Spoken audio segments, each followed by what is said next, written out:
So, I was listening to the recorder a while ago, and I just remembered as well, or I should say, I kind of just relived a moment of my childhood.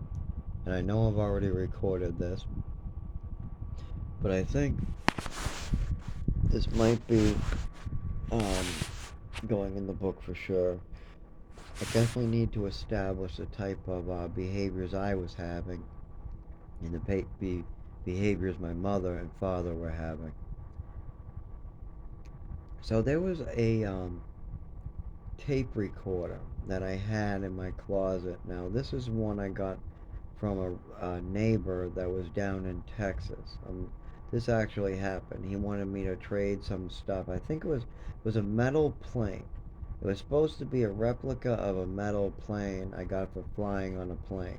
I was flying on a plane. My father bought me a metal replica, tiny little, like a race car size plane. Those metal replicas. Nice one, and he was willing to give me a tape recorder.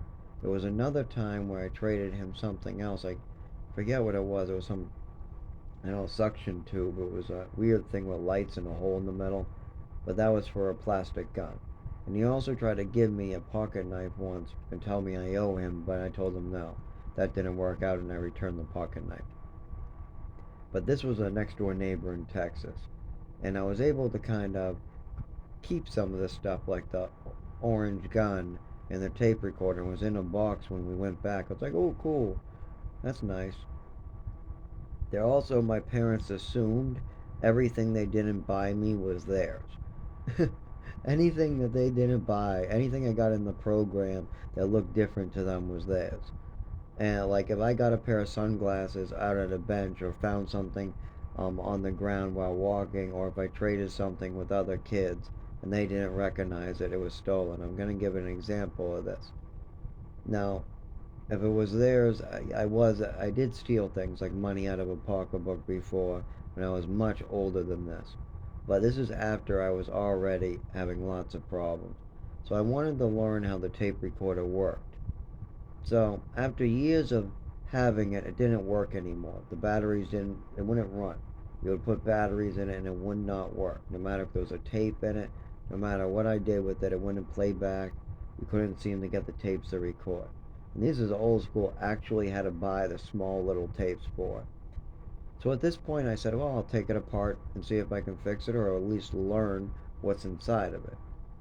So I'm taking it apart, taking this tape recorder apart, and I've done this with other things. When I was in Westford, like 7 years old, I tried to take apart this car, this remote control car, and I got in trouble with my brother, but I had permission from my mother to do that. My mother said play with it, and then my older brother, who was in college, didn't like that because I guess it was a high school experiment.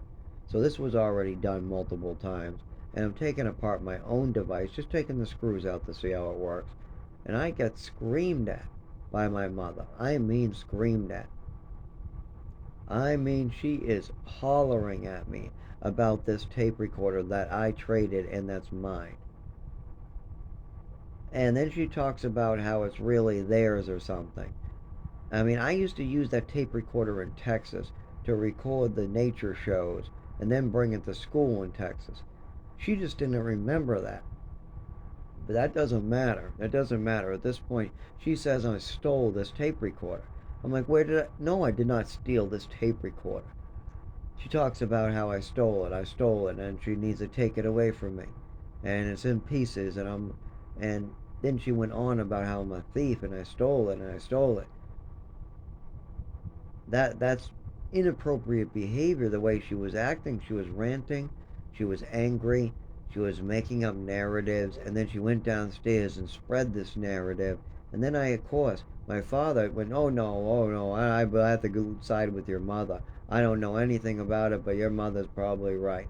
I mean, he wasn't paying any attention to what the conversation was even about.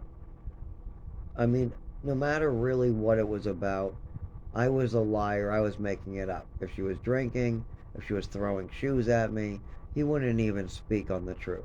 I mean, I did get a shoe did hit me in the head and go right past my head.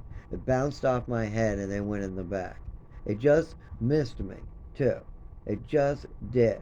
If it hit me in the eyeball, I would have been blind. It just missed doing any damage. Luckily, it didn't do any damage to me. I mean, it just kind of like grazed and bounced off me. But if that went even 1 inch to a little further, just 1 inch right into my eye, oh my God. You can't be throwing hard shoes at your children, and you can't be drugging them. You can't be giving them these large extra medicines. I mean, that's what she called them, extra. Those are the words she used, extra, and some of the behaviors at my adoption, some of the behaviors during the extra, all these extra drugs that were given to me when we first moved up there to Chelmsford and Westford. Both of those, whenever I lived in Mass, I remember there being a lot of weird things happen to me after my mother gave me meds. When I took control, I don't remember it happening as much. There wasn't no extra. There wasn't severe reactions. But these meds still weren't agreeing with me. And then when I became like 16 to 18, I started dropping meds, like not taking them. And I did a lot better. The more meds I dropped, the better I got.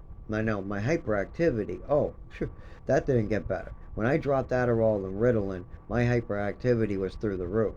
But my nervous system did better. My ability to talk and complete sentences got way better. My ability to walk, move my legs, and move my arms got better for quite a while, as well as certain drugs gave me more ability, like alcohol, benzos, and opiates. Opiates a little. Opiates aren't as effective as alcohol or benzos.